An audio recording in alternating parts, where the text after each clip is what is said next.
కాడ మొత్తం చాలా మంది కూలీలు ఉంటే పలకరిద్దామని ఆగితే అక్కడ పోయి అడిగినామమ్మ మీది ఏ ఊరు అని. ఏ ఊరు అంటే వాళ్ళు సిగ్గుపడుతూ మాట్లాడతలేరు.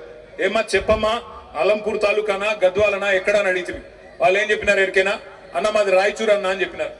రాయచూరు నుంచి ఇక్కడికి వచ్చి పని చేస్తున్నారంటే అవునన్నా అన్నారు. పక్కన ఇంకో ఇద్దరు అమ్మాయిలు ఉండే, మీదే ఊరమ్మా అంటే మాది కర్నూలు అన్నా అని. మాకెంత గర్వంగా అనిపించింది ఎరికైనా. ఒకనాడు వలసల జిల్లాగా ఉన్న పాలమూరు, వలసలకు కేర్ ఆఫ్ అడ్రస్ గా ఉన్న పాలమూరు ఇవాళ రివర్స్ మైగ్రేషన్. అంటే అటు కర్ణాటకలోని అభాగ్యులకి ఇటు ఆంధ్రాలో ఉండే అభాగ్యులకు కూడా అన్నం పెట్టే స్థాయికి పాలమూరును చేసింది ఎవరు?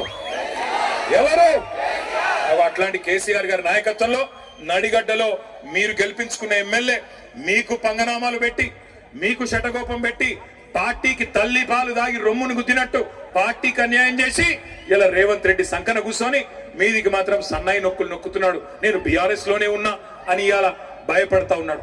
నేను అడుగుతా ఉన్నా రేవంత్ రెడ్డి గారు, 2 ఏళ్లలో నీ పార్టీ నీ ప్రభుత్వం ఏదో పొడిసింది అని నువ్వు అనుకుంటా